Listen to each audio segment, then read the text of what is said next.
We're getting some fresh visuals of a rescue operation being conducted by the Army. Let's take a look at them. There you see visuals of the Indian Army, which is responding to the massive floods in parts of Punjab. Army Aviation has deployed its helicopters for flood relief and rescue operations.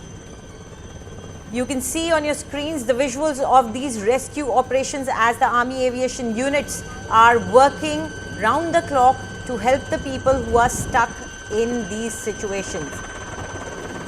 This is most likely a visual that you are seeing of a rescue operation. It is believed that incidents have been happening of flooding and landslides, and as and when Army receives information of people that are stuck in flood waters, this is most likely around Gurdaspur area where a Daredevil rescue effort was undertaken and multiple efforts were made to save these people. Joining us now is India Today's Shivani Sharma. Shivani, do describe the visuals to us. What's happening? Who are these people? Where are they being rescued from?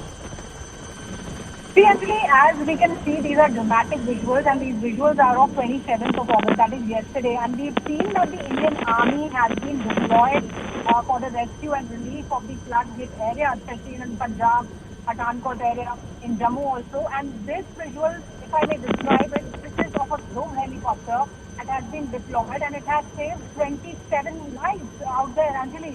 As you can see that these people are stranded on a piece of land and surrounded by water.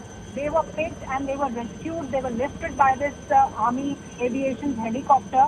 And similar pictures are being received from the parts of Punjab in Madhavpur also, where we saw that 22 CRPF personnel were also saved by the Indian Army yesterday. So these are the visuals that show how the Indian Army, along with the Indian Air Force, are deployed in these areas, and they are involved in the rescue and relief operations. They are saving hundreds of lives every day. Shivani, and we can see on our screens how these men were saved, airlifted and taken away. It requires extreme skill as far as the pilot is also concerned. We can see on our screens when the helicopter lands, it does not really land.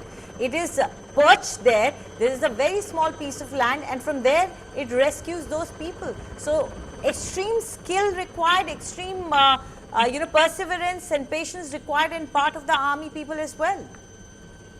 Certainly, Anjali, it's not easy to be a part of such operations because the weather is inclement. Flying in this weather is not easy. There are challenges posed by the weather. Then the challenges of the terrain, there is water all around. So keeping that helicopter at a certain height, rescuing people who are not trained, that is the biggest thing, without creating any kind of collateral damage anywhere. So, and the very important point out here is, Anjali, that these operations need to be very swift so that they can help maximum number of people who are stranded at various locations. So this is important that not only the pilots but the crew altogether of the Army Aviation who is assisting in this rescue operation is deployed despite the challenges of the weather, the time, and also the extreme conditions out there. We also need to talk about the type of helicopter used here, Shivani. We've known Cheetah as one of the lightest helicopters and probably most suitable for such kind of operations. In this particular operation, what we are seeing and being told by the Indian Army sources is that the Indian Army's aviation has deployed drone helicopters, the advanced light helicopters that are made in India by the HAL, and that happens to be one of the major workforce for the Indian Army. They have been deployed, have been saving people, they have been rescuing people, not only rescuing people, but yes, the Chinooks from the Indian Air Force have been deployed to drop the material and at the same time to lift people from the flood. But this particular visual, if I may explain, the Indian Army Aviation has deployed its drone helicopters, the ANH group, along with other assets in different spots wherever there are floods.